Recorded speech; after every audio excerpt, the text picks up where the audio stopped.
All right, we're back for another episode of the Randy Forcier Podcast. Today I'm joined by Randy Seaver again. You weren't on that long ago, man. And I just had another Biddeford Gazette podcast with Craig Pendleton not that long ago, but I thought the events in the past few days here in Biddeford was something I wanted to have you on to talk about. So I appreciate you being here. Thank you for having me on. It's been a long week. Yeah, you've been all over the place. So, I think it's been a sad few days for Biddeford, especially a few days ago with the death of Johan Guerrero. And I say it's a sad day because obviously a young man lost his life, daughter lost her dad, But besides that, just to see the division that's happened in town, like I have personally seen, I'd be interested in what you think, and we'll talk about it.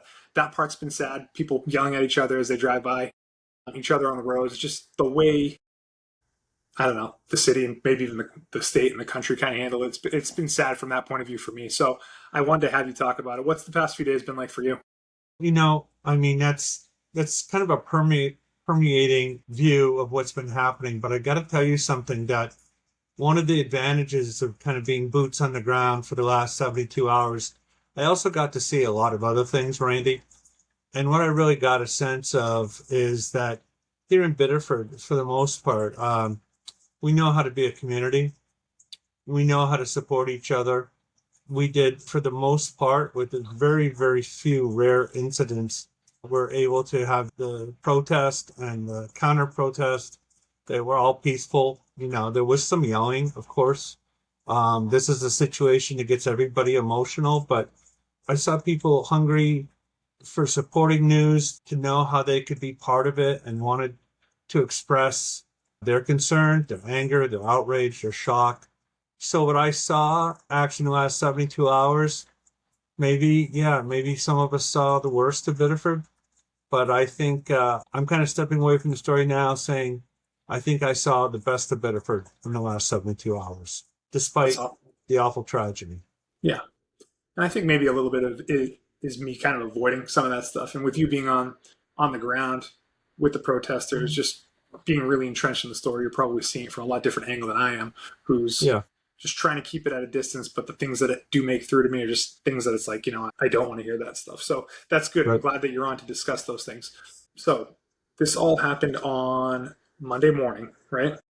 Yeah, it was really strange. I got up this morning and, my hosta is flowering out back when I took the dogs out at about 5:30 in the morning. And I kind of snapped a photo with my phone just saying, boy, this is going to be a beautiful day. It's a good summer day. We're getting ready to, start preparing for our annual summer vacation in Rangeley. And it was just shaping up to be a wonderful day. I was in the middle of an email to the mayor, coincidentally, and my phone rang, and it was Dan Boucher. He's a former school committee member, a former city councilor, and he called, and he lives in the area on Foss Street, and he let me know that there was a shooting, and he believed it was an ice-involved shooting and that there was a fatality. And I just kind of got up from my desk and I looked at Laura and said, well, there goes today. And it didn't really stop for 72 hours. And it kind of feels like it hasn't stopped quite yet. I mean, the protests are a No, lot no, smaller, but like, it's no, still, it's, one of the things I had to do this morning, I put a note out on social media, but I am, just taking care of myself, taking care of the Gazette, but I got asked to be interviewed by the BBC last night. The Gazette's been mentioned in Time Magazine, The Atlantic. I got an inquiry from the Daily Telegraph in London. They wanted to use some of my photos, and so it's just been really stimulating. And there's been just thousands. Social media has been kind of a hot mess. That's been the hardest part to manage. And there's just a lot, and I saw just a lot of agitators. A lot of the people that were infiltrating social media they're not from here, but they were taking over local pages or trying to take over local pages. So it got kind of exhausting. And this morning I just decided, yes, we do now know the identity of the ICE agent. There's going to be more updates coming forward as the investigation progresses. There is an event tomorrow night. I have a couple people who will be going and taking photos for me, because I am going to go ahead and stick with my commitment to spend time with Laura up at Rangeley tomorrow. And we will still accept letters to the editor and things like that. But Randy, there's no way for the Gazette to try to even keep pace with CNN or the yeah. Boston Globe. These guys, and I'm not taking away, I'm not criticizing them. They just have a ton of resources that we just don't have. And so I feel like the people of Biddeford, I've tried to give them as much of a small local impact kind of presentation as I can, but I'm really kind of passing it off to the big guys now and just, I'm going to let them carry it forward. It doesn't mean I'm not going to do any more stories at all. It just means we're going to take a little break. Yep. And man, there's so much to touch on there that you talked about, that from Yeah. national news to Oh, yeah. to everything, and the comments on some of your posts. And I think there was one post that you had that made it had 3,000 comments or something like that, which Yeah. I just don't even know how you manage that. It just, yeah, you know, and I don't mean to laugh. I mean, but at one point I was trying on Monday night to type something, and I get these Facebook, you know, the notifications coming in on the bottom right corner of my screen. And it was really distracting because I would, on the bottom right corner of my screen, it's like where I hit the button for publish and stuff, and I couldn't do it. I was trying to do it in between the notifications, and I went back and I turned off commenting on some of these things. And then, you know, they were coming at me from different angles saying, oh, you're censoring free speech. You just don't like what you're seeing. And I'm like, no, I'm just trying to work, man. I'm one guy, you know. So that was, it wasn't anything nefarious. It was just me trying to manage my time and my day. It's 1 o'clock in the morning. Give me a break. Seriously. So the events of that morning, can we talk Yeah. about it? Sure, of course. And I'm counting on you to have your finger on the pulse of the facts that are available. I don't know, even when you tell me what you don't know, but because there's just so much misinformation out there. There was.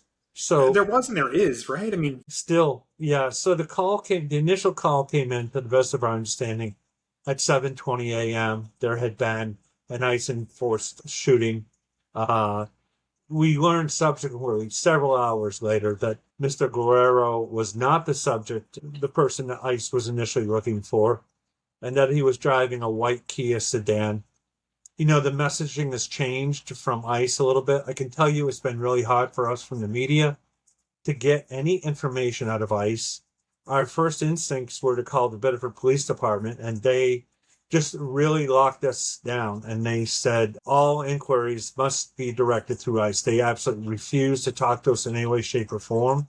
I can understand. Is that because they're being difficult, or because they just don't have anything to add? I think that's because of the protocol. And you look at LD 1971, which passed in the legislature by very narrow margin in the House, but more along party lines in the state Senate last year, really ties the hands of communities. It says that Maine communities will not be cooperating or collaborating with ICE. I don't want to get into the politics of that, but that was a bill that went forward without the governor's signature. She did take some heat for that yesterday during a press conference at City Hall, but that piece of legislation technically doesn't really go, even though it was enacted in January. How it works is it doesn't actually become law for another 2 weeks. But still, Biddeford's position is that they do not work with ICE. What I found even more interesting, Randy, is what I learned afterwards, is that ICE never calls, but they don't call the Biddeford Police and say, hey, by the way, we're going to be over on, you know, Sullivan Street, or we're going to be over on Lamoth Avenue, you know, or whatever. They just go ahead and do what they do, and the Biddeford Police find out about it after the fact.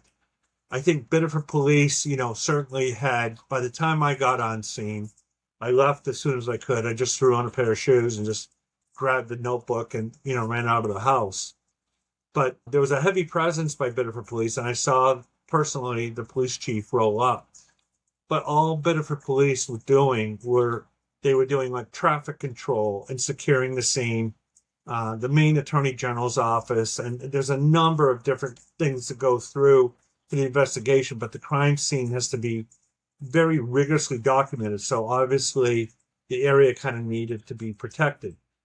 So what happened by about 8:15 in the morning, the media, myself, and there was a gentleman, camera crew from Channel 13, and by this point, a Portland Press Herald reporter and myself, we were all told to relocate to a press staging area near the corner of Graham and Birch Streets.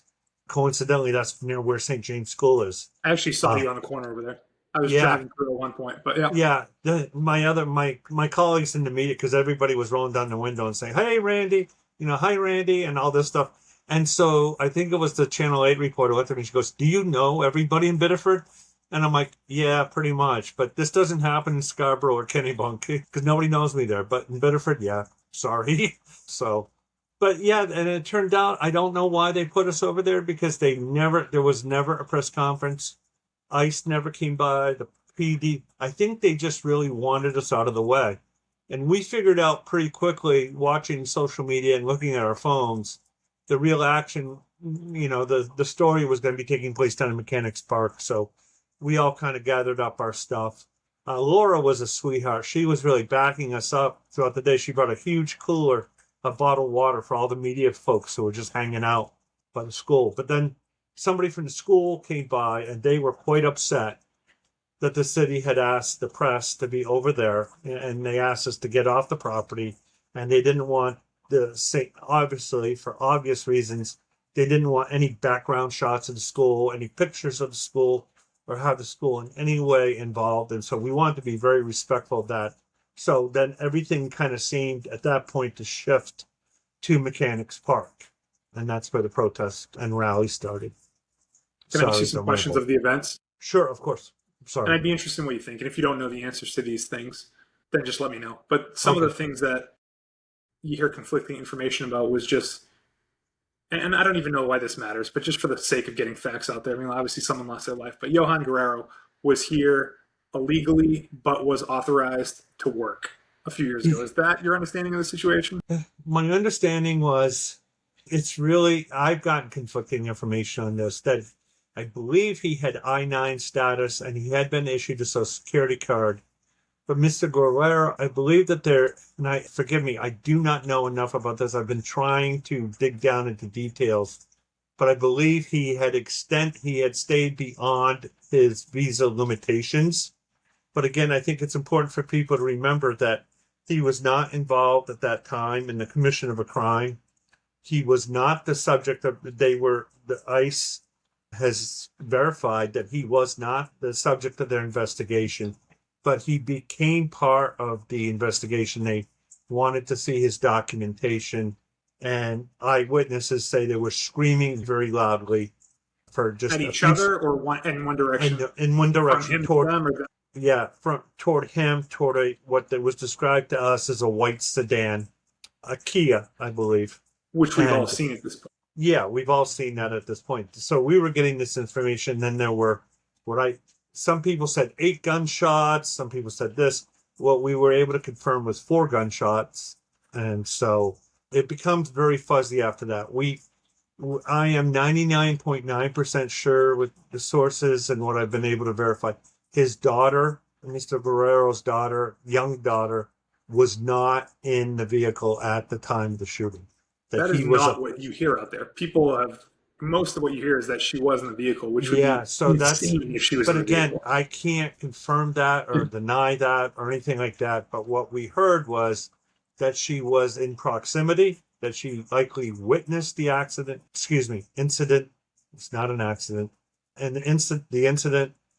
But I do not believe that she was in the vehicle. But I stand corrected. I don't want to get your podcast in trouble and have people say we're doing the best we can with the information that we have. Yeah, that's it. And I'm basically saying I don't mind being corrected. The Biddeford Gazette's not perfect. We can only get the sources we can get, but I've tried my best to nail this down, and there has been a lot of conflicting information about that. So is there any good eyewitness accounts of what happened in terms of who was the aggressor? Was the vehicle being used as a weapon? That sort of stuff. It feels like we're never going to know that, unfortunately. No, I think we will know that, Randy. I think, unfortunately, we want the answers now. We want everything. We live in a very on-demand society. We grew up watching Law and Order, where everything was wrapped up in an hour, including the trial. The Maine Attorney General's office is saying it could take months to do this investigation. ICE is doing its own investigation. I think a big question going forward for all of us to ask is, why the hell are all Biddeford police officers for the last 8 years, Randy, the city of Biddeford has figured out how to get body cameras for our city police department. Why the hell can't the federal government get ICE to have cameras? Thought Why they had don't funding for that, and that it was in the process of well, being implemented. Obviously, isn't and implemented yet. Susan Collins will tell you that it was Democrats that held up that funding bill, but it was part of, another controversial spending package. So it all became political, but it just seems to me like such a common sense issue that you shouldn't really be allowed to go out there and be a law enforcement officer now without that level of accountability. Just because we have seen so many incidents involving law enforcement, whether it's ICE or whether it's a state police or a county sheriff somewhere, it's really puzzling to me that with the technology that we have and all the surveillance ability we have at the federal level, that we can't get these guys, and for their own protection, you can make this argument for their own protection, why they don't have body cameras, because sometimes the body cams really tell the stories like, hey, the police officer really had no other option. So body cameras are not just a burden for law enforcement. They are a useful tool, and they do provide transparency. And when Liam LaFountain was speaking, we had a kind of some exclusive video that was shot of him being interviewed by CNN from the city council chambers on Monday night. That was one of the things he stressed, that we would really like to see ICE have body cameras. Yeah, not just for potential victims of shootings like this, but also for the ICE agents themselves. I would think that those people would want to have those just so they could point back. If the vehicle uses a weapon, they could point back and be like, "This." See, obviously, nothing's ever straightforward, anyways, and and people ICE make has arguments changed. about videos. ICE has changed its positioning to the best of our understanding, and there've been conflicting things. So, of course, Tuesday, Senator Collins is saying that she got Rick Wayne Mullen, the DHS secretary, to say, yes, we're going to stop doing all traffic stops except all non-urgent traffic stops. And then, of course, the president the next day, less than 24 hours, like, no, that's not going to happen. Yeah. So things are just, happening, then they're unhappening. And so that's why it's been really hard to stay on top of the information. But people are just, I just want to say to people is like, look, we live in a world of instant communication. Everybody's on their phone and they're sharing information at the speed of light. And it's getting, a lot of things are getting crisscrossed. There's a lot of emotion is taking over fact. And we're all emotionally strained. But if we want if we want the answers, we're going to have to be patient. It doesn't mean we should take pressure off. It does not mean that we should forget this incident or sweep it under a rug. But we do have to be patient. We do have to rely on, we're a nation of laws, and we have to wait for the justice system and that's a hard message, especially, I'm sure, for the family of Mr. Guerrero. Absolutely. A couple other questions. So there's video that's been online of a vehicle circling, right? So just want to clear up, that is not the video of Mr. Guerrero driving or trying to run over police officers. It's at that point he had already been shot and they're trying to bring it to a stop. Yeah, correct? He was my understanding was that he was slumped over the wheel. Maybe his foot was still on the accelerator, or the vehicle was simply in drive. So it was rolling forward and then kind of just circling. And, there have been reports that the ICE agent was trying to reach in and steer the wheel. They knew that he was obviously seriously injured. I don't know if they knew that he was deceased at that point. But yeah, the vehicle was circling, and that did not happen before the shots were fired. That happened after the shots were fired. Yeah. And some people have asked if that intersection has cameras, and it's already been shown online that the things that people think are cameras were actually radar devices, something used for emergency vehicles to coordinate the lights and that. So, I know. So if there is video footage somewhere, it's probably not from intersection cameras. It's probably what we've seen is a number of people putting up wing videos and very security videos. We have to, and again, the internet provides us all access to, a world of information. But with the advent of artificial intelligence and things that it's really easy to manipulate data. See, it's just, this is such an emotional issue, and you have to, if you're going to be a journalist, you have to question and then double question everything. You can't just say, oh, wow, this person gave me video that they shot. When was this video actually taken? What were the sequence of events? And it's not that we don't want to be trusting. It's not that we are, saying people are being less than honest, but it's on us. And unfortunately, some people are just, even in the media, we're in such a rush everybody wants to get the latest story out. Everybody wants to get the latest update. We're all rushing. And sometimes, and I get caught up in this too, Randy. This is, all of us do. And sometimes when we're rushing so hard to get it out fast, we really ought to be thinking about getting it out right. And that's something when I do my journalism class and stuff, is try to instill in my students that unfortunately our industry is so hyper competitive, and there's that, we're going to get the scoop, and we're going to get the exclusive. We really ought to be more focused on the quality and getting it right. And that's something I need to remind myself of, because when you're on the ground in that situation, your adrenaline's going, you're trying to get all the facts, you're updating stuff, and it's difficult people watch movies and stuff about reporters, and it's been really funny for me to see some of the social media stuff and how they describe me or how they describe the media and all this. And it's like, oh, man, you guys have no clue what it's like. No, I watch SpongeBob SquarePants with my kids. I don't pretend to now be a marine biologist. Because you watch the news doesn't mean you know how the news is gathered. Totally. Now, you mentioned that luxury. You mentioned that one of the ICE agents has been identified, and I don't have any interest in saying their name on here, but is that confirmed? I mean, I've seen a gentleman from Northern Maine, right, from the Bangor area, is one of the people that I've seen. Some people say he was even a realtor, which kind of gets into my professional world. Is that confirmed at this point, or is that just one of those things you see online? So again, I've been kind of stepping back today, Randy, but I can tell you that about 11 o'clock this morning, I had a call from a reporter with the Maine Monitor. The Maine Monitor is they're nonpartisan, nonprofit like us. They're statewide, and they are the media arm of the Maine Center for Public Interest Reporting. And they really do a good job. They really are fact-driven reporters. And this particular reporter from the Maine Monitor, I'll go ahead and share his name, Josh Keefe. Or is it Josh O'Keefe, I think? Forgive me, Josh, sorry.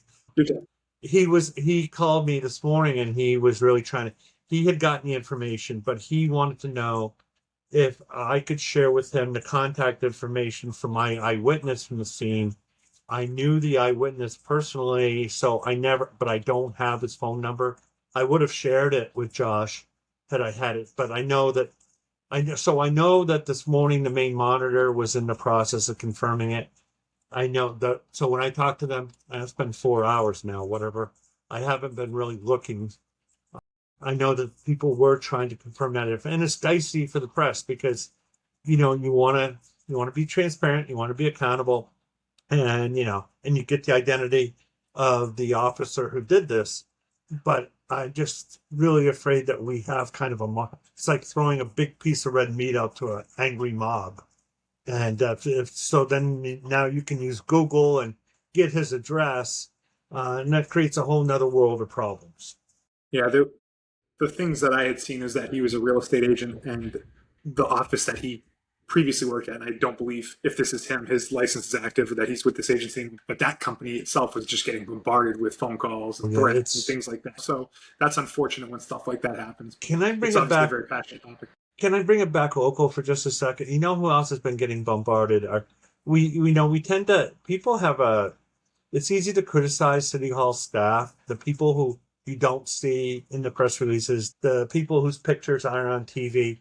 But some of the staff at City Hall, I think people in Biddeford should be really proud of what they were able to put up with and their level of professionalism. Donica Lamontagne, the communications director, has just been overwhelmed with media calls, but she's also trying to monitor social media traffic, get information out on a timely basis. But even the planning office, because these large media organizations like the Washington Post or whatever, if they can't get the mayor on the phone, then they call the city manager. The city manager doesn't answer. They call it the planning director. They're just looking City for manager. anybody. Huh. Well, we have an interim city manager, Cornell Knight, but I mean, that's part of the problem, but they'll just keep going down the list. And, they just want to talk to somebody, and they're relentless. And they're just pushing, and it's all time, and boom. The people in the planning department have other things they're supposed to be doing that day. They have a job function, and yet they're getting pulled off of this. So I think, sometimes, again, the observations I was able to make is from a hyper local point of view. And I just hope residents of Biddeford know how much work and effort went into these kind of unsung heroes. And I'm not trying to be a PR guy for City Hall. I've certainly been critical of City Hall, probably more so than a lot of people. But, our mayor, the way he was able to conduct himself, just an even measured approach. I watched him do interviews down in Mechanics Park. He was a little reluctant to do those, but he knew he had to be there. The way he carried himself on CNN, I'm putting together a little short video that I'll have posted up later tonight called 72 Hours in Biddeford, that I tried to capture some of the local flavor of what went on. But our police department was overwhelmed. It was just our public works department. They had to bring down the Jersey barriers to put them in front, because one of the concerns was somebody might try to come driving down that hill on Main Street and plow into the crowd. So we had to put up Jersey. Just that didn't happen, and it was 99,000 to 1 that it would ever happen. But you got to be prepared. And so a lot of people put in a lot of extra effort from the city side, and these guys don't get credit. And there's a lot of finger pointing. So I'm just taking this opportunity to say the city of Biddeford really stepped up. Yeah, that's really good to hear, because I don't get a chance to see that specifically happening. And anyone that's listening to them, that's the type of stuff that I want them to hear, that they stepped up. And Jeff Demers and his crew of Public Works, Joanne Fisk, Chief of Police, and her officers, the dispatchers who were just overwhelmed with calls. And, they're trying to provide emergency services for the rest of the community. It's just everybody, even clerical people at City Hall. Everybody, it was a level 1 event, and everybody had to kind of drop what they're doing and get coordinated on the spot. And so it was a hell of an effort, Randy. And, it's a very unique position for all of those people to be in. It's not the sort of thing that Liam expects will happen when he's elected mayor last fall, or any of these people. It's nothing. One of like a handful of shootings across the country just happens to be in Biddeford, Maine. It just happened to be in Biddeford.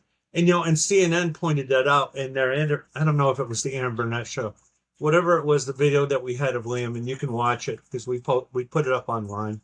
But they said, well, Biddeford's a really small town of, just over 20,000 people. It says, but I think, Randy, Biddeford being a small city, and I'll say city instead of town, but being a small city is a strength, because we are neighbors. We know each other. We know how to respond. We know how to help each other out. We know how to drop what we're doing and stand shoulder to shoulder. We know there'll be time for arguing later, but right now we're in a situation. You look at how quickly the city and Sweetser were able to collaborate and get those grief and grieving centers set up and coordinated with a couple other nonprofit agencies in Biddeford. A lot of people did a lot of stuff that's you're not going to see in the front page of the Bangor Daily News or the Fulton Press Herald. But there was a lot of stuff going on in Biddeford that showed me the power of community. So when you talk about the good things that you saw through these past few days, like that's probably number one. Yeah, that's really just, I was proud of the way our city employees handled themselves. I was proud of our elected leaders, our legislative delegation. Everybody did what they needed to do, but I was really also proud of the people from Biddeford, the Biddeford people, the local people who showed up at those rallies to express their shock, their outrage, their grief. And they did it, but they conducted themselves within the limits of the law. And there was no vandalism. There were no riots. There were no bricks being thrown through windows. Yes, there were a couple of shouting matches.